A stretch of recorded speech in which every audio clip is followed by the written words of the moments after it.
y esperamos que a futuro, por ejemplo, el uso de agentes crezca. Se va a hacer muy común, ¿no? Triple dígito, el crecimiento va a ser triple dígito. ¿Cómo piensa un CEO en una empresa agéntica? El 30% de mi tiempo ahora está libre. ¿Cómo le digo a mi jefe que ahora tengo 30% libre y qué le puedo proponer para ese 30%? Porque es un deporte en el que usted tiene una oportunidad. Usted sale a la pista de slalom. Si se cae, Ya. Y me dijo, usted un día va a ser gerente general de una compañía. Ser una buena persona. Yo creo que eso es fundamental, no solo en la vida personal, sino en el mundo corporativo. Ahí estuve como director gerente general de la región andina, con retos después del Chapter 11 disruptivo. ¿Cómo es Salesforce en la cultura en el día a día? Porque cuando uno analiza prácticas de recursos humanos, me quedan bien. Hay algo muy claro y es que la inteligencia artificial es el presente. El verdadero problema, más allá de que exista, es que muchos todavía no se atreven a usarla ni a catapultar sus empresas con nuevas soluciones. Hoy las compañías fuera de serie en estos temas no hablan de tecnología, hablan de humanos trabajando con agentes, de que por fin podamos soltar lo repetitivo, esas tareas horribles para recuperar lo más escaso, tiempo para pensar, decidir, actuar, relacionarnos e incluso respirar mejor. Este episodio va no solo de inteligencia artificial, mucho más, sobre liderazgo cuando hay dudas, sobre CEOs que tienen que cambiar su mentalidad, sobre fracasar en posiciones de poder, sobre líderes que entienden que su trabajo es incomodar al talento para potenciar a las personas, incluso cuando eso genera un poquito de nervios o miedo. Acá también vamos a hablar de caídas, de saber que a veces no hay segunda oportunidad en muchos espacios, de cómo uno puede formar un buen carácter en los momentos que tiene alta presión y de por qué al final uno no trabaja para la tecnología, trabaja para las personas que caminan al lado de uno. Nuestro invitado de hoy es Juan Manuel Mesa, CEO de Salesforce. Él te va a sorprender. Hablaremos sobre nuevas tecnologías, tiempo, decisiones, carácter, esquí y cómo liderar cuando el mundo cambia más rápido que tus certezas. Bienvenidos a la 6ª temporada de Hackers del Talento. Si no lo has hecho, suscríbete, haz clic en la campanita, porque eso hace que podamos llegar a más personas y continuar con este espectacular trabajo. Arranquemos. Juan, bienvenido a Hackers del Talento, un honor tenerte, ¿cómo estás? Muy bien, Ricardo, muchas gracias por invitarme, un placer volverte a ver. Y pues qué mejor que podamos hacer este espacio y hablar de muchas cosas interesantes. Hoy vamos a hablar de todo, del mundo de la inteligencia artificial, de los agentes, de tu historia, del esquí, de todo un poquito. Y quiero arrancar en un tema que yo creo que es crítico hoy para las compañías, que es no solo la inteligencia artificial, sino el rol de los agentes. Porque ustedes en Salesforce han hecho una cosa chévere y no es el humano acá, la IA acá, sino, oiga, Correcto. cómo construimos entre los dos para ser mejor. ¿Cómo es un poquito como esa historia? Pues sí, básicamente, sin duda alguna, pues Salesforce es la empresa número 1 en CRM, en esa relación con cliente, con inteligencia artificial. Pero hoy estamos hablando de cómo crear empresas agénticas, o lo que lo llamamos una Agentic Enterprise. Y uno dice, ¿pero qué es eso? ¿Cómo es eso? Suena muy sofisticado. Claro, suena muy sofisticado, muy complejo. Y básicamente es cómo hacemos para que agentes y humanos trabajen juntos. ¿Cómo hacemos para elevar el humano al mismo nivel para que los dos puedan trabajar juntos y permitan que podamos generar realmente beneficios para las empresas? Y eso tiene un sentido muy importante, porque sí podemos hablar mucho de agentes, podemos hablar de la tecnología que usa, llevamos más de 2 años, podríamos decir, todo el mundo hablando de cuál es el LLM uso. Sí. Oiga, ¿será que uso mejor este modelo que puede llegar a hacer esto? Realmente hoy el mundo necesita es que la inteligencia artificial se pueda usar. Sí es importante eso, desde el punto de vista técnico, pero para el cliente final o para el usuario debería ser transparente. Y si yo puedo adoptar la inteligencia artificial en una empresa, pero sí puedo elevarme a un nivel como humano, que yo pueda ver cómo controlar la inteligencia artificial y yo poder trabajar con ella, yo sí voy a ser mucho más eficiente. Y es una forma que probablemente no es lo técnico, es lo humano, es ser crítico para poder entender cómo puedo yo comunicarme con ella, cómo puedo hacer los prompts que yo tengo que comunicarme con ella para hacer que sea eficiente en esas tareas que son repetitivas y que sí me van a permitir a mí como humano enfocarme en tareas un poco más complejas.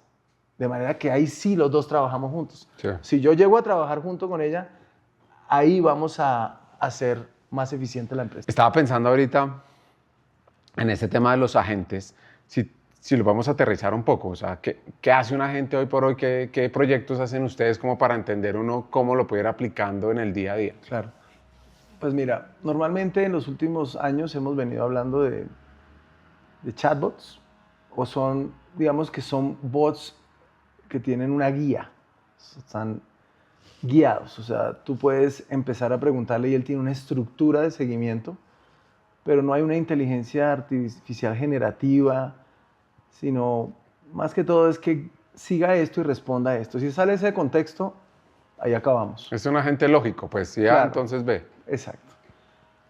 ¿Qué pasa ahora? Ahorita tenemos agentes autónomos que pueden analizar, razonar y tomar una decisión y ejecutarla. O sea, tiene la capacidad de ir a diferentes sistemas dentro de la empresa, analizar y tomar y ejecutar una acción, llevándolo casi a momentos en donde puedas trabajar con varios agentes, multiagente. Este hace una cosa, este hace otra y después los dos se comunican. Pero es un tema totalmente diferente a lo que estamos acostumbrados. Entonces, por eso, el hecho de que pueda, de cierta manera, racionar, planear y actuar, hace que sí pueda trabajar con un humano de una buena manera en conjunto. ¿Qué puede hacer un agente? Un agente puede trabajar en cualquier segmento. Lo que hablábamos de qué caso de uso debería yo poner en práctica para que un agente funcione. Las empresas, dependiendo del segmento de empresa, pero si usted es una empresa dedicada a la satisfacción del cliente, a vender productos, todo el mundo tiene customer satisfaction. Todo el mundo está preocupado por ver cómo hace para que mis clientes reciban lo que compraron y lo reciban bien. Ese es un gran caso de uso, por ejemplo. O, por ejemplo, usted compra algo, ¿cuándo me llega? Me tengo que meter a la página y preguntar y mire dónde está el tracking. Qué mejor, este mundo de hoy, esta revolución de inteligencia artificial es conversacional. Usted quiere conversar con alguien y que le respondan de la misma manera en el canal que usted más le gusta. Por ejemplo, un ejemplo que ha sido bastante usado y ha sido bastante exitoso. Un cliente como Falabella. Falabella puso algo tan simple como un caso de uso con Salesforce para hacer el tracking del producto. Entonces la gente empieza a preguntarle dónde está, por el canal, por el WhatsApp, que es el canal con el que la gente más se comunica, con el que quiere trabajar. Entonces listo, se lo empieza a preguntarle dónde está su agente, dónde está mi producto, cuándo llega, algo tan simple como eso. Interacciones de más de, casi el 70% hoy se hacen por eso. Entonces, el nivel de conversacional empieza a aumentar y empieza a preguntar, y toda esa data también se sigue alojando en las plataformas de Salesforce, toda la interacción, porque usted también si quiere saber, como agente humano, qué dijo el cliente, cuándo preguntó, en qué tono lo preguntó. Y una vez usted tenga eso, pues el cliente empieza a preguntar otras cosas. Oiga, pero es que el pago sí se dio.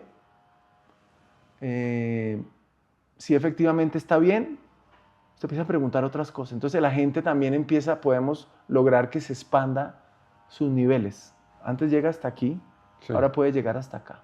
Y empieza a aprender un poco más de temas tan importantes por ejemplo, los pagos que yo hice, cómo usted me lo está financiando, o yo lo pagué de esta manera, me gustaría cambiar la forma de pago, y eso implica que me llegue el producto o no me llega.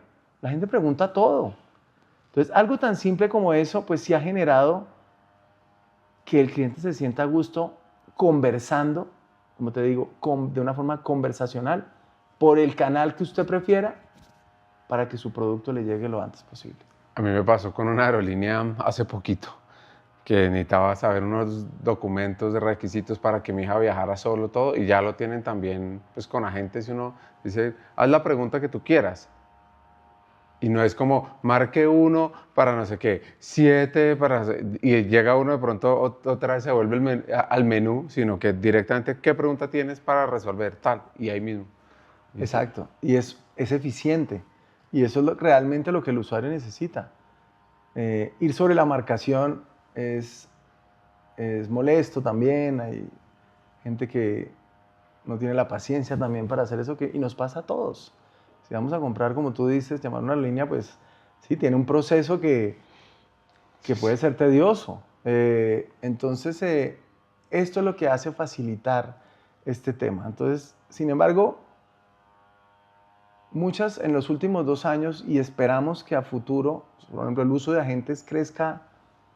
Se va a hacer muy común, ¿o no? Triple dígito, el crecimiento va a ser triple dígito, porque va a ser completamente común, completamente natural, que usted tenga la capacidad, como te digo, por el canal y lo que usted necesite, y usted tenga una respuesta oportuna y rápida.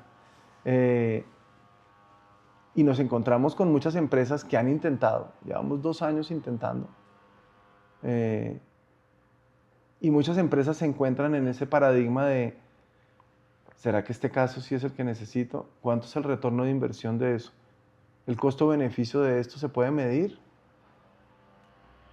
Pero no se ha dado cuenta que realmente la pregunta es, ¿para qué lo necesita? ¿Qué quiere lograr con eso? Y eso hace una diferencia total.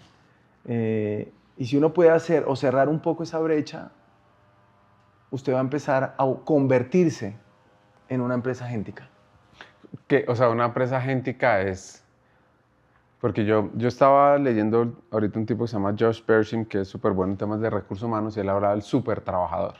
Entonces, tiene una gráfica típica de consultor de matriz de 2x2, tal, Sí, sí. y habla de que el súper trabajador es aquel que va a manejar muchos agentes al tiempo. Correcto. Pero eso yo digo, que eso cómo se mastica, o sea, uno dice, bueno, sí, muchos agentes, pero ¿cómo se hace? Claro, ese es otro punto importante. ¿Cómo va a ser el gobierno de esa inteligencia artificial? Porque usted sí va a tener varios agentes que además que puedan interactuar entre ellos, pero al final que usted pueda interactuar con ellos de una manera eficiente. ¿Cómo lo hago? Y de eso se trata, volverse una empresa agéntica. Que usted pueda convivir con ellos, pero realmente sacar el beneficio que es. La persona que no usa inteligencia artificial hoy va a perder, tiene una ventaja competitiva tan grande que el problema no es que no exista, el problema es que usted no la use. Y ejemplos importantes como nosotros desde Salesforce, por ejemplo, somos una empresa agéntica. ¿Eso cómo se traduce? ¿Cómo se traduce? Una empresa agéntica. Una empresa agéntica es que nosotros tenemos la capacidad de trabajar con muchos agentes al mismo tiempo. Tengo un agente en mi herramienta de comunicación que se llama Slack. Tengo agentes para ventas, tengo agentes para servicio al cliente, tengo agentes para tener cualquier duda que yo necesite tener o tengo alguna reunión. Yo todo se lo puedo consultar ya a los agentes y puedo actualizar la data a medida que le consulto dentro de Salesforce. Entonces, si usted tiene esa capacidad, Salesforce tiene la capacidad de armonizar los datos. ¿Qué quiere decir eso? Que usted tiene unos golden records muy bien puestos ahí y usted a partir de ellos puede alimentar los agentes para que ellos también vayan aprendiendo y vayan teniendo una respuesta puntual de lo que usted necesita. Entonces, ¿qué hacemos? Nosotros somos el cliente cero. ¿Por qué? Porque lo utilizamos a diario. Claro. Y lo utilizamos mucho.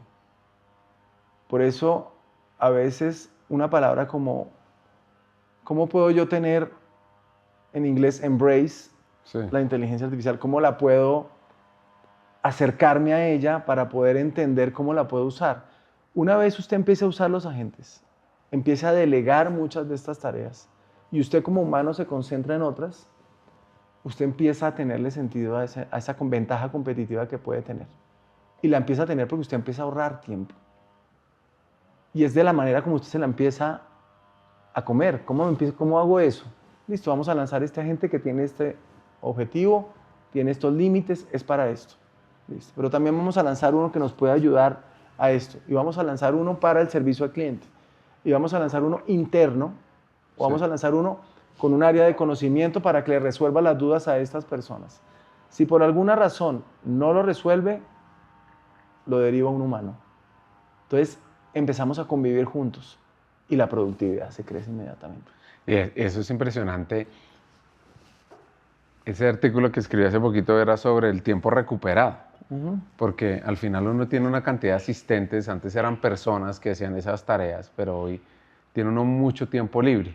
Yo me metí a varios cursos de inteligencia artificial, incluso creé un GPT básico que lo conecté con la base de datos del mundo del trabajo de Estados Unidos, pues como el DANE de Estados Unidos. Y lo que hice fue poder identificar el rol de cada persona, qué tan probable era que se fuera a automatizar, qué cosas se podían automatizar, y después uno con ese GPT pues va uno conversando y le dice, oiga, es que pues el 30% de mi tiempo ahora está libre. ¿Cómo le digo a mi jefe? Incluso uno conversa con eso, ¿cómo le digo a mi jefe que ahora tengo 30% libre y qué le puedo proponer para ese 30%? Claro, y ahí es donde los objetivos y las metas corporativas cambian, porque al tener usted más tiempo, usted sí se debería enfocar en temas que sean más productivos para la empresa, con su capacidad de pensar, razonar humana. Humanamente tiene que tener esa capacidad y dejar que los agentes trabajen en muchas de esas cosas repetitivas que antes hacían, se demoraban, que usted tenía que estar ahí. Y realmente, ¿cómo vendemos más? Dijo Ricardo, pero listo, ¿cómo hacemos para vender más? ¿Cómo hacemos para incrementar la atención al cliente en 2 puntos más? Y que nos permita hacer un cross-selling o un upsell. ¿Por qué? Porque llegamos a resolver un punto que nos va a permitir rápidamente ofrecerle algo al cliente. ¿Cómo hacemos que podamos tener una vista 360 de todo el cliente, de todos los canales omnicanalmente para poder tener claro qué campaña deberíamos enfocar a este set de clientes que normalmente les vendemos una vez y no pasa nada? ¿Y quién está pendiente de ver cómo podemos hacer algo más? Ahí tú das mucho valor. Claro. Y das tanto valor que creas una campaña y que al mismo tiempo la lanzas a eso puntualmente para lograr algo en particular. Estás incrementando la productividad, estás probablemente incrementando el cross-selling, estás incrementando las ventas de la empresa y estás siendo mucho más eficiente. Tu jefe te va a decir, ¿y ese dashboard muéstramelo? ¿Y cómo se ha venido comportando eso? ¿Quiénes respondieron? ¿Quiénes respondieron de esa base que tú escogiste que quiere comprar, no sé, otro pasaje en avión? Porque la verdad, ellos solo han comprado una vez al año. ¿Qué campaña vas a hacer para que eso se mejore? Lo primero que te va a decir tu jefe es, déjamelo ver. Yo quiero ver eso porque ahí estás captando clientes y estás captando algunos que tú eran completamente desconocidos porque tu tiempo no te da. Sí, no. O sea, yo le digo, tráigame las ventas más importantes de este mes. Listo, estas son. ¿Y cuál es tu pipeline o qué hay para el otro? El otro mes miramos. Entonces sí, es un mindset diferente. Sí, sí, total. Totalmente, pero que sí te vuelves mucho más productivo, o sea, te vuelves más importante. Y eso hay que cambiar la forma de pensar. No solo a nivel corporativo, a nivel directivo también, y en el día a día lo que uno hace. ¿Cómo piensa un CEO de una empresa agéntica? O sea, porque yo siento que una cosa es uno tener un área de tecnología, pero eso tiene que venir desde la cabeza, me imagino. Claro, y una empresa agéntica debería partir también del negocio. La área de tecnología va a estar para apoyar. Pero cada business unit o cada unidad de negocio tiene que tener claro cómo va a potenciar su negocio utilizando agentes. Y cuáles van a ser las metas, cuáles van a ser sus campañas, si va a usar marketing, si va a utilizarlo en el e-commerce, si va a utilizarlo en incrementar las ventas en este punto, cómo la fuerza comercial va a ser más eficiente. Esos son los dashboards y los datos que un CEO le va a pedir al gerente comercial. Y él, en esa capacidad agéntica que ya tiene, sabe qué pueden hacer los humanos y qué pueden hacer los agentes. Y probablemente el CEO ya sepa eso y se está convirtiendo o realmente se vuelve en un 2x3 una empresa totalmente conectada y agéntica. O sea, ya puede hacerlo. Incluso estaba pensando que así como sirve para el cliente externo, para el cliente interno, Claro. o sea, impecable todo lo que uno puede hacer. Claro, para el cliente interno ese es demasiado eficiente. Es demasiado eficiente. Por ejemplo, tener la capacidad de estudiar para un examen interno, que normalmente te puede llevar 2 semanas estudiando, porque claramente nos tenemos que capacitar internamente en todo lo que, en esta nueva plataforma de Agentforce 360 que tenemos, que están lanzando, donde están todos los agentes y es el camino hacia volverse una empresa agéntica. ¿Qué haces? No, yo necesito certificarme. ¿Qué hago? Estudio, uso mis herramientas de inteligencia artificial, traigo las presentaciones, hago briefs pequeños, estudio los briefs rápidamente, miro cuáles son los puntos, hago el examen. El examen me permite apoyarme de herramientas de inteligencia artificial en el momento en que probablemente tú no sepas muchas cosas. Sí. Te permites, y no es que estés haciendo nada malo, estás incorporando la inteligencia artificial para tú ser más eficiente y te certificas en un día. No tienes que hacerlo en 15 días estudiando como lo hacíamos antes. Y es válido, porque también aprendes, porque sabes de lo que estás hablando y ya estás listo para hacer otra cosa. Entonces sí te vuelves mucho más eficiente. Yo me certifico en un día y puedo hablar de inteligencia artificial. Entonces sí vemos que probablemente la forma antes tendríamos que estudiar mucho para entender, pero si utilizamos las herramientas de manera correcta, o como también le está pasando a nuestros hijos en el colegio, es tú cómo la usas y cómo piensas, cómo realmente aprendes a partir de esas herramientas, pero no quiere decir que estés haciendo plagio. ¿Me entiendes? Sí. Y incluso nuestro nombre de Hackers del Talento, el nombre del hacker, yo creo que es la manera de aprender hoy por hoy. O sea, un hacker al final, ¿qué hace? Oiga, no, que salió en la nueva versión de no sé qué. Ah, listo, me meto, desarrollo código, voy aprendiendo, aplico, sigo y todo el tiempo me estoy actualizando, pero en tiempo constante. Y hoy por hoy con estas herramientas de inteligencia artificial que te hacen el resumen del texto, que tú puedes armar mapas mentales súper rápido. Aprendes más rápido. Aprendes a todo. Tienes más tiempo para hacer otras cosas. O sea, te mandan 3 presentaciones de 40 slides cada uno. Entonces, ¿qué hacía uno antes? Yo las imprimía. ¿Sí? Las imprimía. Entonces usted, venga, vamos a empezar a poner notes al lado y vamos viendo, entonces va estudiando y va aprendiendo y me demoro en consumir las 3 semanas. Eso lo puedes hacer en media hora. Y eso sí cambia mucho el paradigma del uso y la ventaja competitiva que esto se vuelve, ¿no? Juan, cuéntame la historia de tus papás.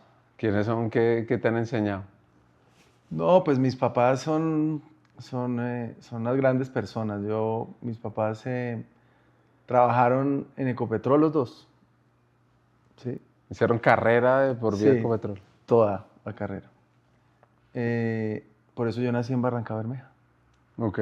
Yo nací en el puerto petrolero. Y desde pequeño me han enseñado, yo creo que la disciplina, el sacrificio por hacer las cosas, por ganar las cosas. Y yo creo que eso ha hecho que uno desarrolle esas capacidades y las ponga en práctica después durante toda su vida.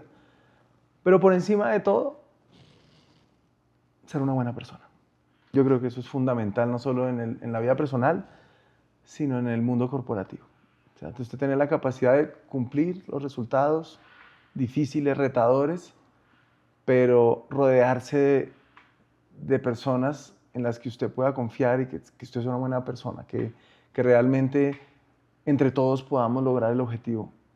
Que es algo sencillo, pero no es tan fácil de desarrollar y de encontrar. Entonces, nací ahí y viví por muchos años ahí. ¿Cuánto tiempo viviste en Barranca Bermeja?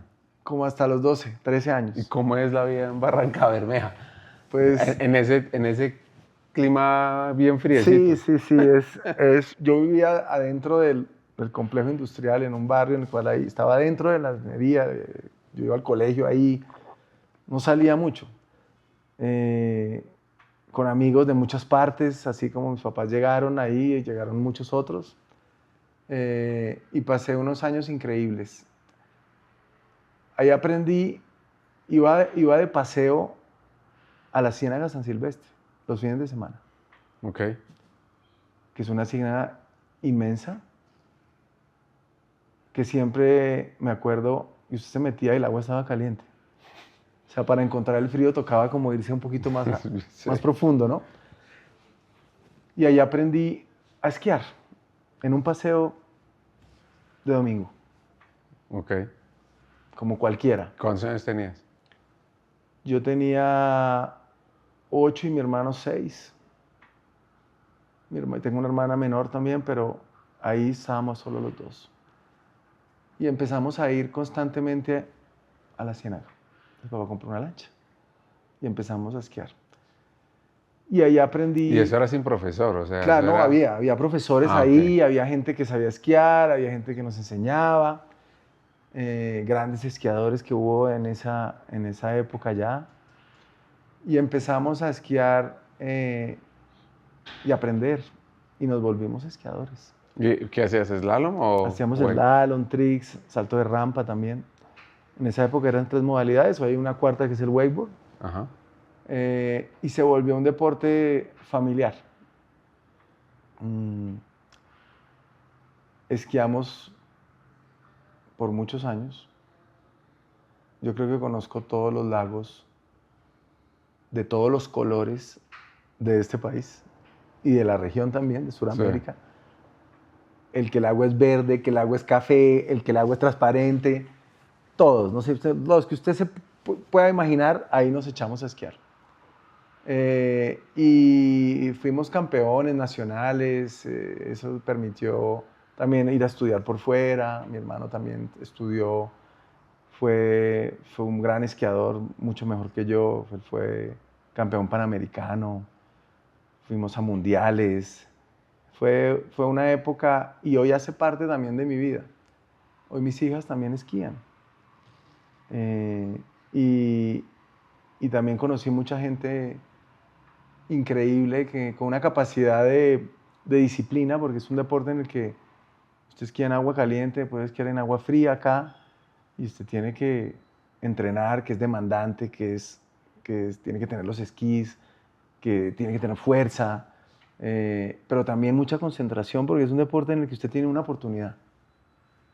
Usted sale a la pista de slalom, si se cae, ya. Sale a hacer figuras, se cayó, hizo un flip, ¡pum!, se cayó, lo siento.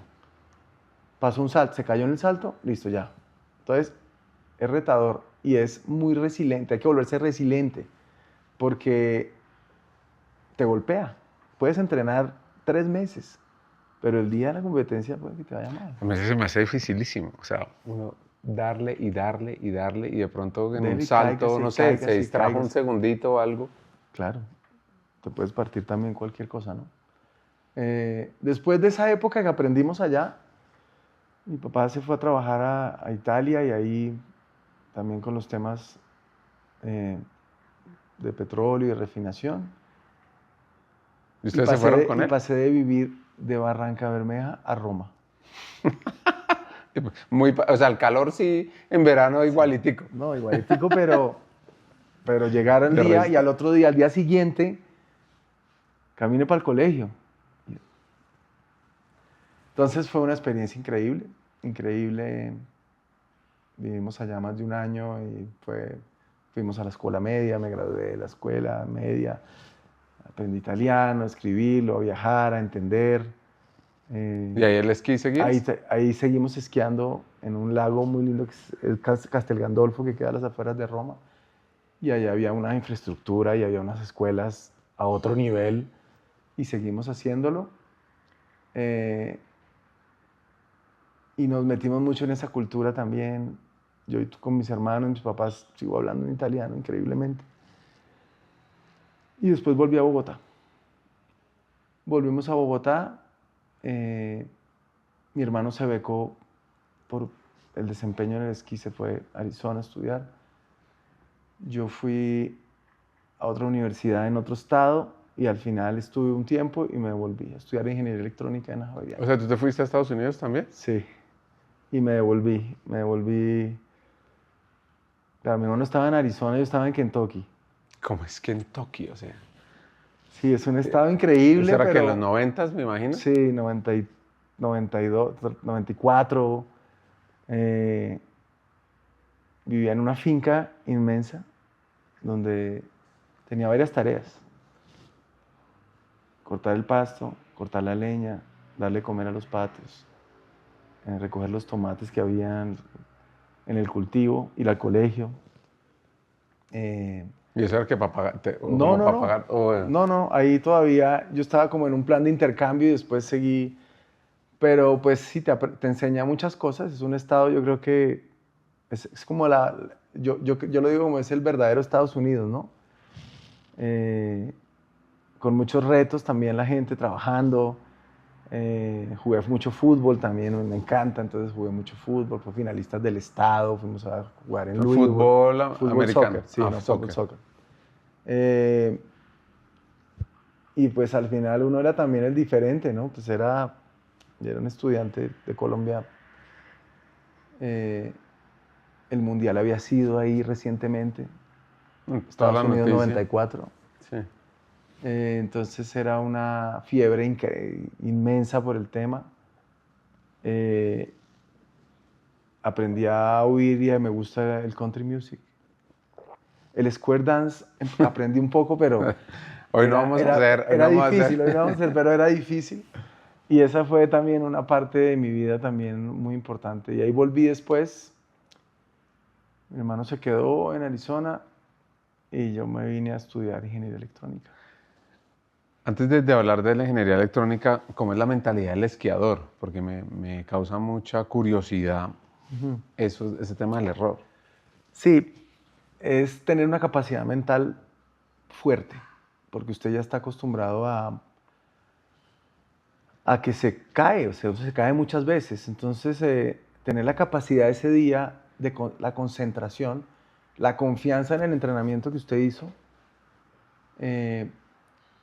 apretar todo y hágale. Yo creo que las personas que tienen esa facilidad y esa capacidad de concentración, de estar en lo que está, que no todo el mundo tiene esa capacidad, o otros lo desarrollan de diferentes maneras, son los que mejor lo hacen.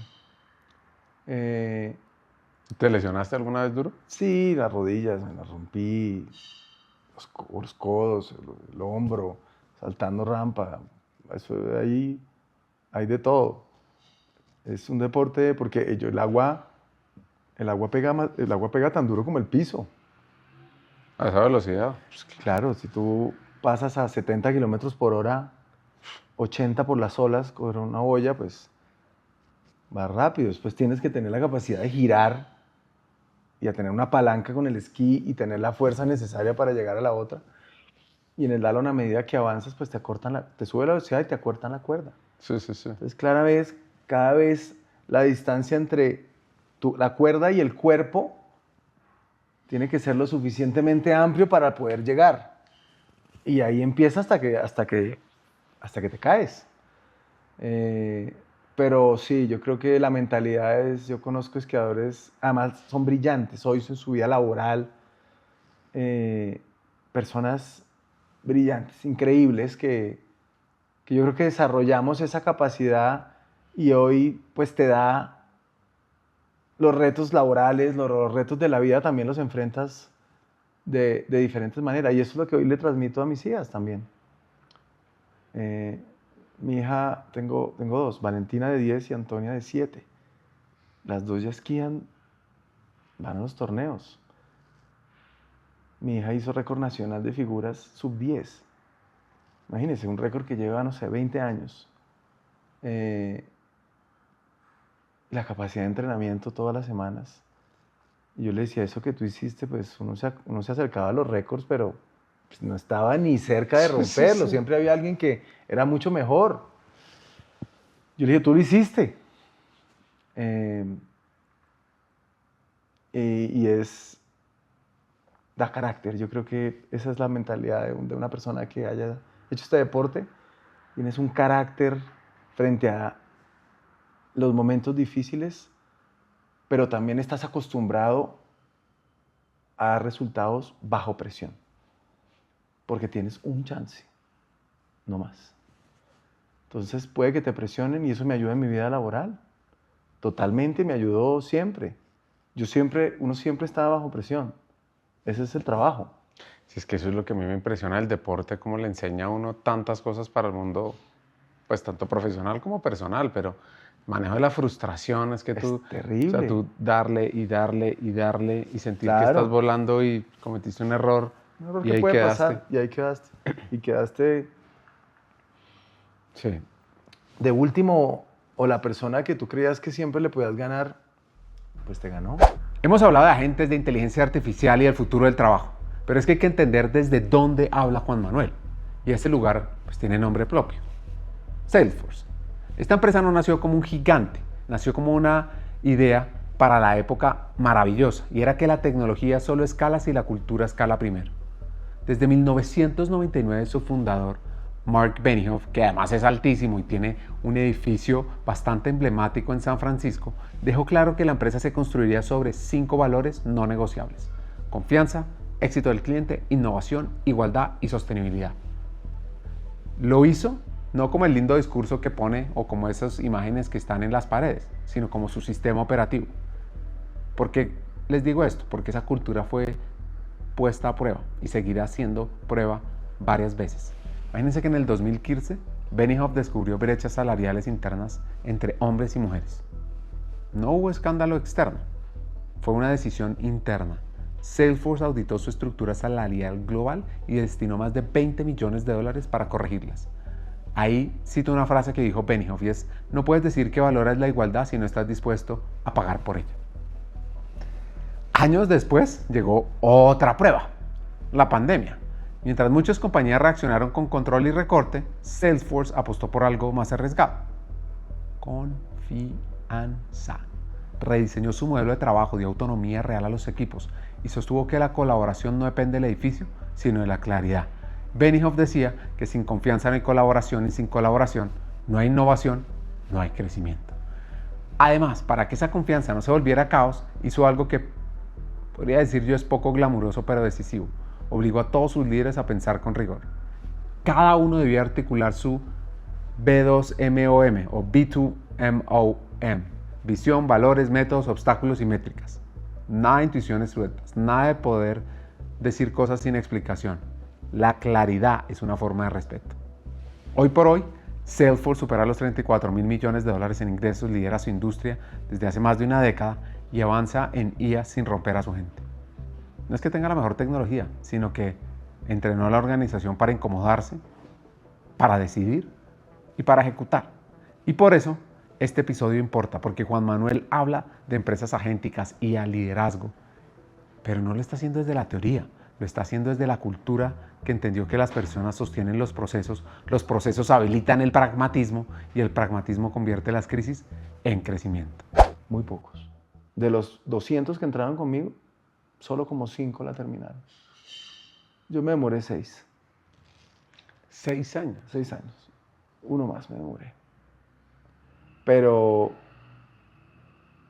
creo que le da una capacidad mental, de análisis mental, de tomar decisiones, de caerse y volverse a levantar, que métale todo lo del esquí encima de eso y listo, hágale. Voy a Está salir listo. a comerme el mundo. Sí, está listo, hágale, vaya, empiece. Pero, y el paso tú entras a Schlumberger, o sea, me imagino que para seguir, no sé si los pasos de la familia o qué. No, alguien me dijo que si quería hacer una práctica. Ah, Alguien dijo, no, aplique, y me llamaron. Y yo estaba como en 10º semestre todavía y hice una gran práctica ahí.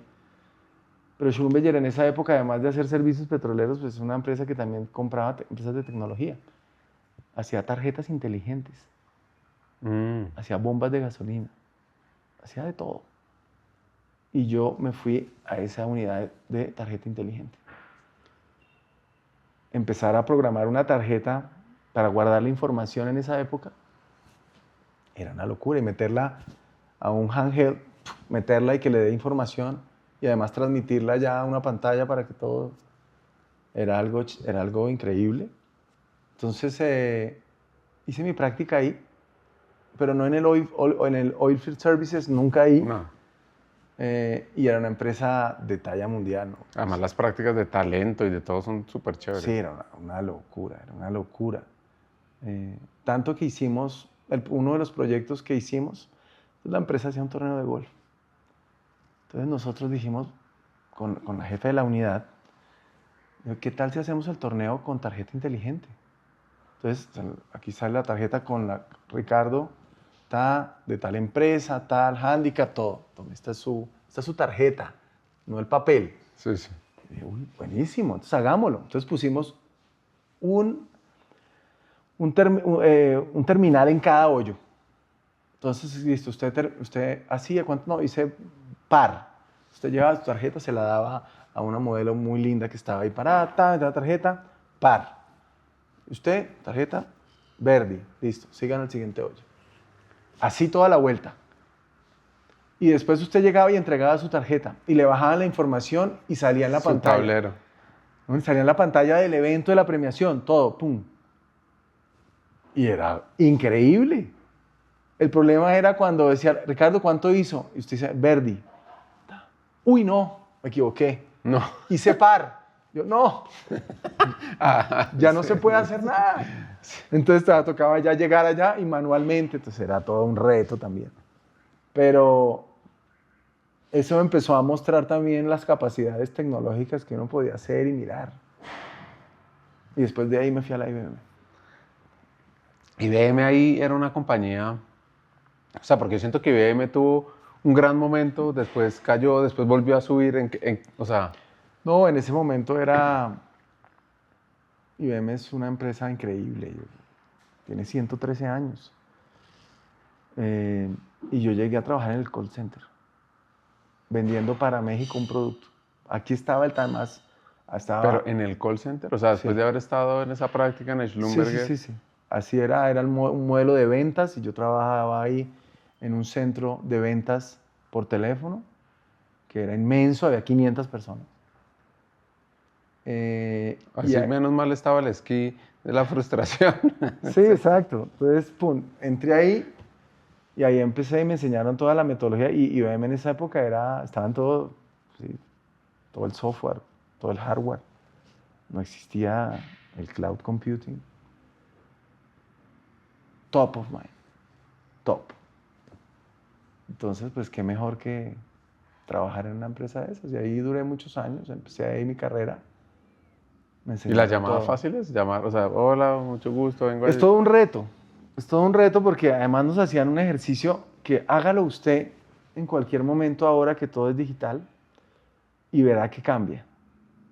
Haga el ejercicio con un espejo. Yo tenía un espejo. Entonces usted decir, señor cliente, ¿cómo está? Mi nombre es tal. Y dependiendo cómo usted ponga sí, la sonrisa en el espejo, es lo que usted transmite en el teléfono. Sí, sí. Entonces usted tenía phone time, usted tenía que estar cierto tiempo en el teléfono y llamadas inbound o outbound, atendiendo países de Latinoamérica, cualquiera. Y me enseñó mucho. Yo creo que la estructura comercial que tenía IBM era lo mejor en el mundo. O sea, haberse creado el primer mainframe, trayendo astronautas de la Luna. El Social Security Number se lo inventaron en esa época con IBM. Era increíble. Entonces, pues ahí estuve y ahí fui vendedor del call center por muchos años, después fui vendedor del field, vendí hardware, servicios, software de todo lo que se imagine, el bus de integración, del backup. Y ahí empecé mi carrera como manager 10 años después. Pero conocí... O sea, tú eras vendedor, Yo era un vendedor. o sea, no tenías equipo, No, mucho no, equipo, no. sino venta todo el tiempo respondiendo y después te dan el paso a decir, bueno, ahora usted maneje gente. Después de 10 años manejé, volví al mismo call center, después de haber salido y vendido de todo en Colombia, y volví a ser manager de un equipo de 6 personas. Y cometiste el error del típico del... O sea, muchas compañías vuelven a alguien técnico gerente, pero nunca le enseñan a ser gerente siendo buen técnico en lo que hace. Sí, me prepararon. Me prepararon con muchos cursos, con muchas experiencias. Eso suele pasar también y no todo el mundo tiene esa capacidad. Es diferente ser un business manager a un people manager. Y eso es... Y empecé ahí y empecé a tener buena empatía con la gente. Siempre la he tenido. O sea, yo soy amigo del pueblo. No tengo ese problema. Yo siempre he sido así. Ni me cuesta, ni tengo que hacer esfuerzo. No, así es. Y antes de pasar a eso, recién me encontré con un jefe mío, que hoy es el gerente general de una multinacional muy, muy grande también. Y me dijo, usted un día va a ser gerente general de una compañía de estas. Y yo, ¿qué?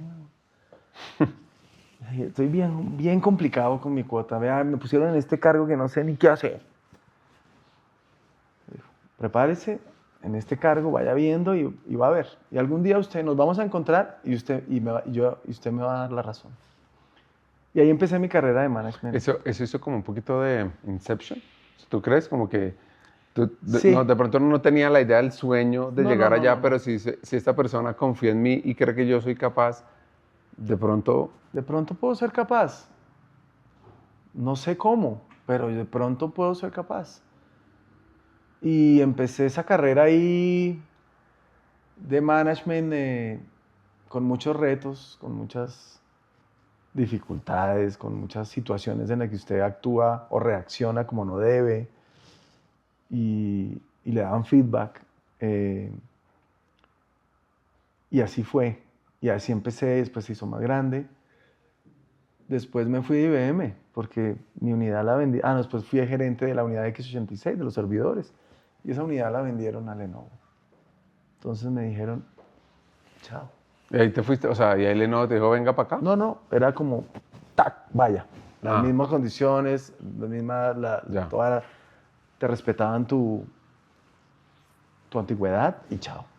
Cambio de patrón. Ya. Entonces salí de los, como decían en IBM, en IBM en la calle 100, de las rejas, de ahí hay una reja que es un inmenso parqueadero. Que ahora vendieron ese Sí, lote, sí, ¿no? ya, esa me tocó en la última época pasar por buscar oficina para la IBM. Entonces me fui para Lenovo y encontré una empresa increíble. O sea, número uno, es claramente... Llegamos a vender los servidores que se vendían antes desde IBM y ahora pues la gente nos decía, ¿pero esos son servidores chinos o qué son? Y yo, pues sí, Lenovo es de China, pero es la tecnología, la compró, la adquirió y explíquele al mundo entero eso. ¿Y era muy raro la cultura de Lenovo? O sea, No, comparada sabes a que IBM. Lenovo permite que el país donde está lo lidere alguien local también. No es como otras empresas orientales que sí ponen aquí o ponen una persona que esté acá. No, era muy occidental en ese sentido. Y era muy agresivo y estuvimos montando la unidad ahí un par de años. La unidad de servers, porque vendían celulares y vendían PCs. Ujú. IBM le había vendido 10 años atrás la unidad de PCs. ¿De acuerdo? Los PCs que utilizaba uno con el pointer, Sí, sí. todo eso pues se volvió Lenovo. Y ahí estuve un par de años montándola, conocí una empresa increíble. Y me fui a Oracle. Oracle, me oí un podcast de un tipo que hacen como análisis de fundadores, se llama Founders, Ajá. y tiene uno sobre Larry Ellison, uno de los hombres creo que más ricos del mundo, Sin duda. con una manera de trabajar muy peculiar, Sí. con una empresa que casi se quiebra Ajá. por malos modelos de incentivos. Sí, es una empresa que yo creo que creció, que ¿Cómo es esa vida en Oracle? Y además una cosa de la cuota de llegar, o sea sí, que... tiene una inventiva y tiene un ADN especial. Difícil, era retador.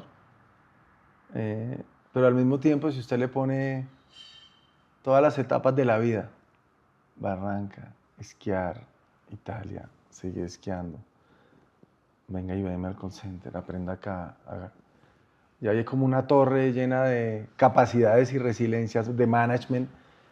Entonces me fui como director allá de una unidad de hardware, después de sector público. Sí, tiene un ADN especial que hay que entenderlo también, respetarlo. Pero también es una gran escuela y aprendí grandes cosas. Duré bastantes años. Y mi último cargo fue ser gerente general. ¿Cómo es ese? ¿Por qué fue que nos conocimos? Ahí nos conocimos.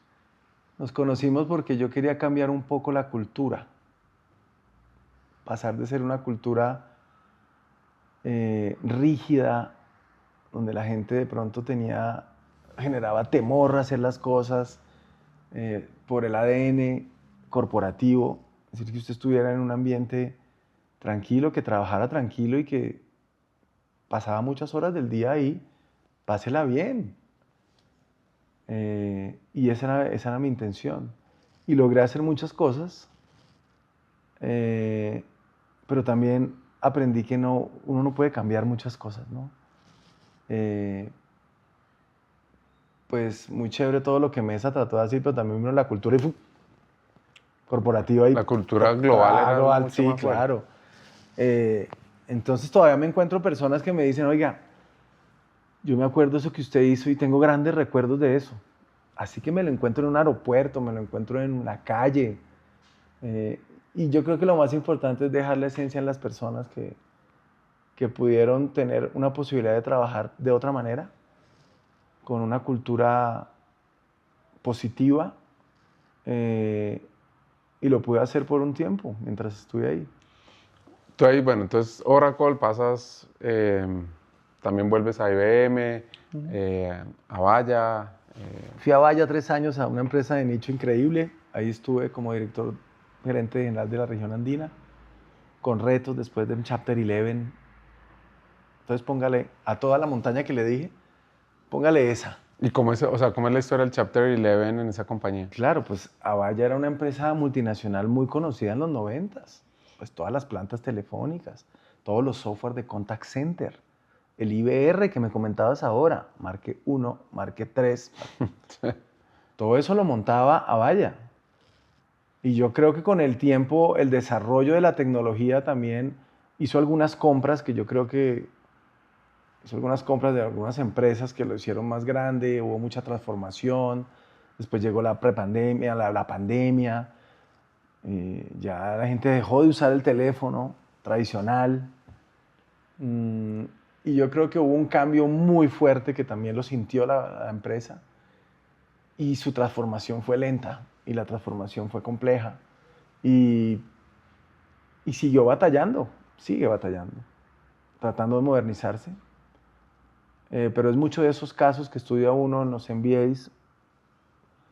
Yo estudié yo hice un MBA en la Universidad de Thunderbird en Arizona y estudié varios casos de esos donde uno ve cómo el desarrollo de las empresas se ve frustrado por una visión corporativa lenta en la forma de desarrollarse y de ver caminos hacia el futuro y de mantenerse en la zona de confort. Como que ahí los traiciona el ego, probablemente. Claro, que y quedémonos ahí, hay mil ejemplos de eso que seguro tú has visto y que son casos de estudio. Y ya la transformación después ya es muy difícil. Pero llega momentos en que teníamos una fuerza de ventas reducida. O sea, ¿tú Poco. llegas y arranca Chapter 11 o No, ya estaba? Ya estaba, ya había salido. Ah, ya había salido. Entonces era otra vez ver el resurgimiento y cómo hacíamos. Después volvió a entrar. Cuando yo me iba a ir, volvió a entrar. Pero bueno, que no tengas apoyo, no el apoyo de marketing, de ventas, de procesos, que no puedas contratar más personas. Y con todo y eso, vendíamos. Por eso yo le digo a cualquier vendedor, después de mi experiencia allá, que es una empresa con una cultura increíble, usted no tiene esto, no tiene esto, no teníamos esto, no teníamos eso, y vendíamos y hacemos una cuota. Usted tiene esto, esto, esto, esto, esto, esto. Y me está diciendo, no, es que no sé cómo cambie. Dame el mindset y resete eso, porque yo le digo sí que es difícil. Eso era difícil. Ahí estuve 3 años y después la IBM me volvió a llamar. Cuando IBM te llama, ¿te encuentras gente de la época pasada? Sí, claro. Gente que llevaba, pues claro, estuve 13 y me fui 13. Entonces sí, me encontraba mucha gente, solo un poquito más gordita y más canosa. Grandes amigos y mucha gente, lógicamente, IBM también se volvió otra IBM, es otra empresa diferente. Y estuve 2 años y pude ser un año gerente general de IBM. Y para mí pues era un orgullo, pues ahí me enseñaron todo. Y sentarme en el 5.º piso de la oficina de IBM, tipo 90s, con sala, y allá el escritorio, y ya eso no... Como no- las de Mad Men, las Sí, de la sí, serie. sí, tal Sí, cual. sí. Cuando uno subir arriba le daba miedo. O sea, el 5.º piso no iba nadie. Si usted iba era porque había algún problema. Y después yo tener la capacidad de sentarme ahí mismo, era una satisfacción increíble. Y cambiaste esa cultura que se pudiera subir al 5.º piso sin miedo. Sí, claro, eso ya era abierta la puerta, ya la gente sube, es otra época. Allá había una presala para pedir espacio con el gerente general. La secretaria decía, pase a la siguiente sala, pero ahí se espera hasta que le avisen. O sea, era otra cosa. Entonces, Claro, ¿no? Ya las puertas eran abiertas, entra el que quiera. Y fue muy satisfactorio, encontré una IBM diferente a la de los 90s, transformándose también en muchas cosas, en producto, en formas de llegar al mercado, con muchos retos también, como todas. Pero fue muy satisfactorio volver y pensé que me iba a quedar muchos años. Pero al final, ponle otro bloque a esa torre que hemos hablado. Siempre he sido una persona también de retos. Y para tomar esos retos hay que tomar riesgos. Que puede que te salgan bien. Unos me han salido bien, otros no tan bien. Eso me ha permitido lograr lo que he logrado. Esta es mi 4ª gerencia general. ¿cómo te convenció Salesforce? Porque pues estabas en IBM. Sí, estaba muy bien y yo tenía un compromiso personal. Yo dije que no. Pasó el tiempo, no. Y me empezaron a mostrar un poco todo lo que hacía hacer, porque yo conocía algo, pero no conocía muy a detalle, fuera de tener las capacidades del CRM que más se utiliza en el mundo, para que sus clientes se relacionen con los clientes, el cliente de su cliente. Empezamos a mirar y empecé a estudiar un poco y vi pues una capacidad hoy día en el top 5 de las empresas de tecnología también. Y fue duro. Y te llevaron al edificio en San Francisco y ahí te No, conquistaron. ese lo conocí en el Dreamforce lo conocí. No, ni siquiera. Ni siquiera nada de eso. Decidí, creo que era una oportunidad.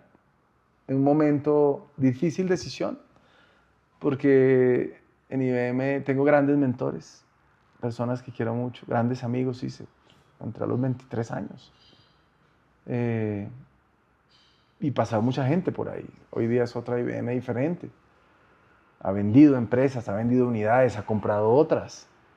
Pero vi en esta una posibilidad de desarrollarme mucho más.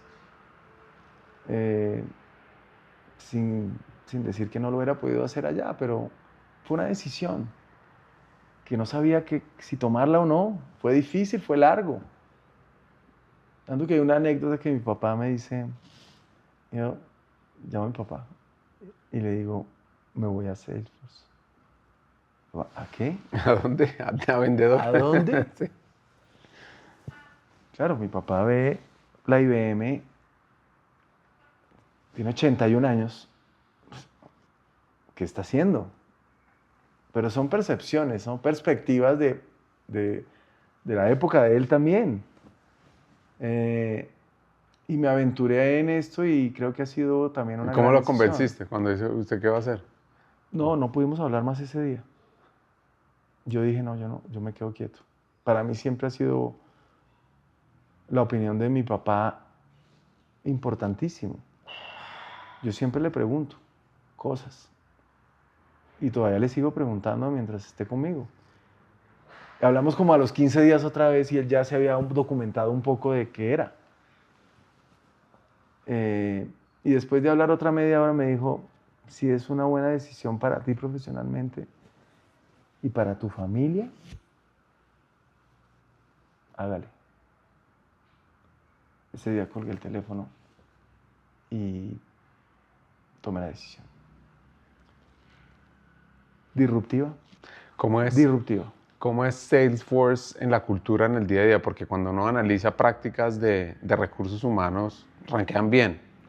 Sí, es una empresa súper dinámica, moderna, le facilita la vida al empleado, lo hace parte de muchos programas que probablemente estas empresas, que no son de 100 años, pero que tienen 30 y 20 y algo, 30 años, piensan en el bienestar del empleado de otras mil maneras, con unas políticas corporativas que a mí me parecían extrañas. Pero que... ¿Por qué extrañas? O sea, porque son cosas que tú nunca has visto, son cosas, beneficios que tú nunca, pues a mí nunca me tocaron, beneficios para los empleados. ¿Y qué cosas hacían diferentes? No, hay beneficios para tu bienestar corporal, mental, cosas que, pues la verdad, la forma en que tomas las vacaciones, que puedas tener, algún día tú tengas una cosa importante que hacer personal, pues tú puedes tomarlo, porque es algo importante para ti, es algo que yo no puedo dejar de hacerlo. Y eso a mí me parecía, pues, nunca tuve eso. Eso tiene muchas de esas cosas y además está a la vanguardia. Yo creo que eso es lo más increíble. Se reconstruye, se reinventa, pero no se reinventa cada 5, se reinventa cada quarter. Hay 1000 cosas nuevas, hay formas de llegar a los clientes diferentes, tiene una cultura, es un ambiente como, tú vas a una oficina de Salesforce en el mundo y tenemos una cultura de buen trato, de Ohana, de que tú ves, estás en un ambiente que te sientes bien.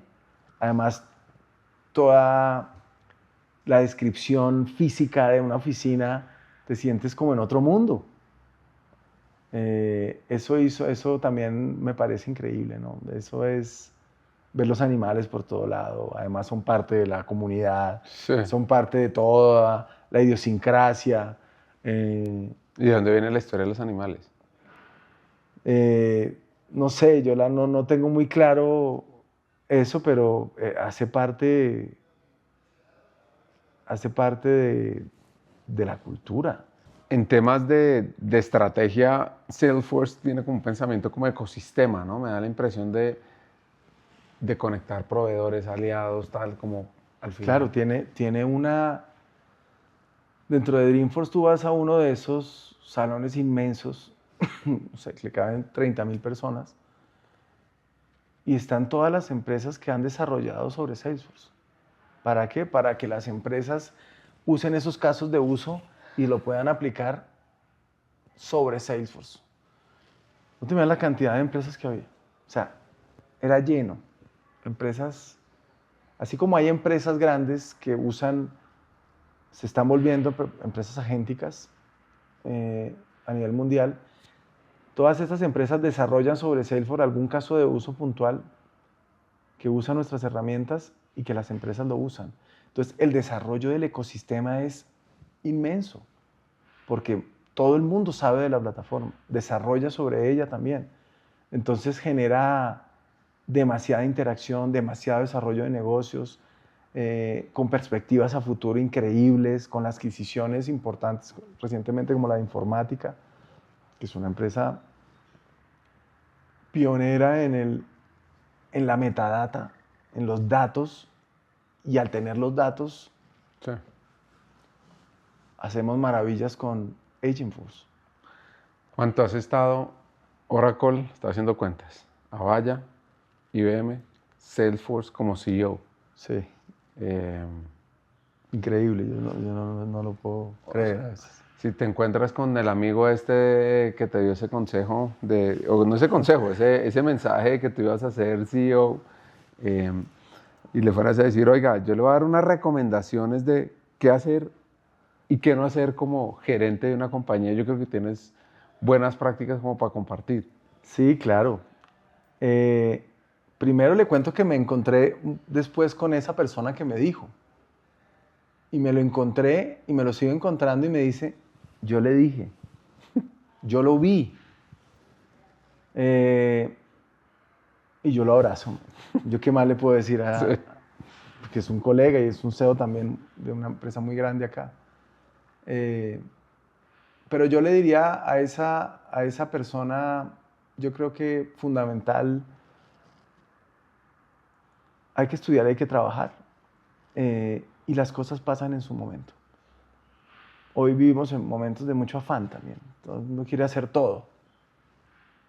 Y hoy me preguntan, más de uno me dice eso y cree que fue de la noche a la mañana que pasó. Entonces yo le recomiendo, deje la impaciencia de estos tiempos. Prepárese, vívalo, súfralo también. Pero fundamental, sea una buena persona. Sí. Yo creo que él me decía, usted tiene esa capacidad. A mí me importan las personas. Yo trabajo por las personas que trabajan conmigo. Y así como hay tiempo para trabajar, hay tiempo para tomarse una cerveza. Y yo creo que esa cercanía con la gente es la que también me decían, pero es que usted es ingeniero electrónico.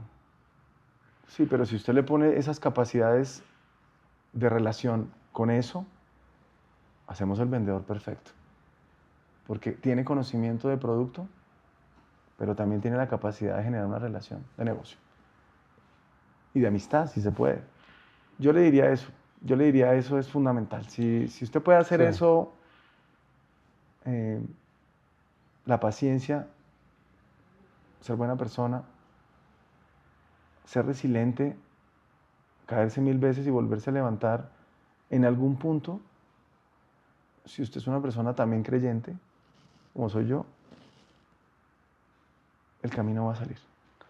¿Cómo son? Hay un libro muy famoso que se llama Los primeros 90 días, ¿no? Que es como cuando uno llega a una nueva compañía, ¿qué es lo que tiene que hacer? Yo no sé si tú seguiste ese libro o no, pero ¿qué haces tú cuando llegas a un cargo nuevo de gerencia? ¿Qué te funciona? ¿Y qué no te Claro, funciona? y créame que los 90 días es fundamental, y yo lo sigo. Yo creo que los primeros 30 hay que entender y conocer la empresa. Hay que ver, hay que preguntar. Son culturas muy diferentes. Somos una empresa tan multitask, pero al mismo tiempo que usted pueda resolver sus temas y usted entra a los sistemas y le dicen qué es lo que tiene que hacer, pero usted no llama a nadie a preguntarle. Tiene que hacerlo usted. ¿Tiene dudas? Vaya acá. Pregúntele acá a la gente. Haga esto.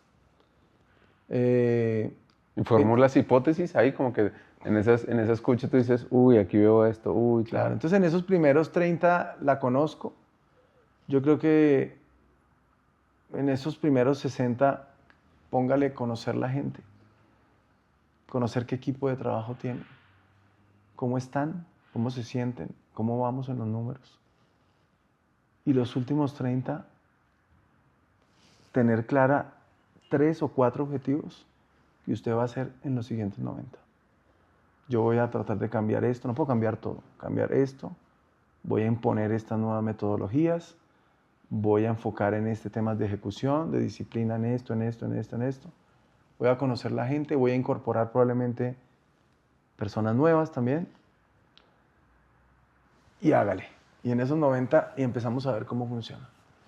Eso es normalmente lo que hago y lo que me ha funcionado, y a veces me equivoco, a veces trato de equivocarme lo menos posible, porque también este ritmo es súper acelerado. Y es un poco donde me enfoco para tratar de entrar rápido en el sentido del negocio. Si tengo que ir a dar una presentación a algún lugar, hoy día primero está el negocio. Si tengo tiempo, voy. Si me llama Ricardo, le digo, no, Ricardo, yo en octubre no puedo. Por esto pudimos en diciembre, pero lo hicimos. Pero yo creo que eso también lo aprende uno con el tiempo. Sí, y también chévere ese tema como de construir equipos, ¿no? Porque yo creo que Sí. llegas, hay gente, pero también vas viendo que hay unos muy buenos en esto, pero que hay otras carencias y uno va armando también Claro, un y hay grupito. gente brillante. Tú conoces gente de este medio con unas capacidades comerciales o de conocimiento importantes, que de pronto hay que pulir algunas cosas o enfocarlo en esto. No quiero que hagas todo esto, esto. Y la gente se marea y pum, coge el rumbo. Pero lo que yo siempre les digo es, tiene que estar incómodo. Mi labor es incomodarlo. Que usted tenga que coger la silla y, ay, estoy incómodo. Y si usted siempre está incómodo, usted está en el negocio, está en el día a día. Y tener personas que se enfoquen en trabajar, yo creo que, y que no sean tímidos para trabajar. ¿Cómo así? Que tengan las ganas de crecer, de triunfar, de ganar, de que sus objetivos se cumplan. O sea, ¿cuáles son los objetivos? Todo el mundo tiene alguno diferente. Unos querrán comprar una cosa, el otro quiere darle a sus hijos lo mejor, el otro, cada quien tiene los suyos. ¿Cuáles son las motivaciones de Ricardo para hacer lo que hace? Y a mí me interesa conocerlas, porque el día que las logremos le voy a decir, si ve, Ricardo, el yate que usted se quería comprar en el Caribe, lo logró. Esa es su motivación, de pronto la de otro es otra. Pero usted no tiene que tener timidez para trabajar. Usted timidez para trabajar es que no se siente a gusto o no le mete las ganas que son por la razón que sea. Entonces yo lo reto mucho con eso. No puede haber timidez. Hay que tener ganas y darle. Y eso es. Y si usted se reúne de eso o se rodea de ese ambiente, usted empieza a confiar y a delegar. Yo me enfoco en unas cosas, los demás se enfocan en otras y después confluimos en que los resultados se dan. Hay veces no se dan. Somos infalibles, pero intentamos hasta que lo logramos. ¿Qué viene para este 2026? Yo creo que consolidar la operación y hacer que Colombia crezca, siga creciendo. Estos 7 meses hemos crecido, pero yo creo que hay que llevar a Salesforce a un nivel más alto. Posicionar de una manera muy fuerte las empresas agénticas, ayudarle a las empresas colombianas a volverse a empresas agénticas y que realmente no es rocket science, es posible hacerlo. Yo creo que dedicarle tiempo también a mi familia, a mí. Y yo creo que trabajar mucho también, ¿no? O sea, son retos diarios, semanales. Pero creo que estamos más listos que nunca para eso. La vida me ha llevado ahí. Y estamos listos para llevarlo al segundo nivel. Ya lo estamos haciendo y seguramente lo vamos a lograr. Con todos los cambios que haya, con todas las nuevas tecnologías, los nuevos modelos de ventas, de compensación, niveles de consumo que hay en todos los productos ahora. Una cosa es una suscripción anual, otra cosa es consumo. A medida que usted consuma, le cobro. Todos son mindsets diferentes y hay que tener la mentalidad para asimilarlos y ponerlos en práctica.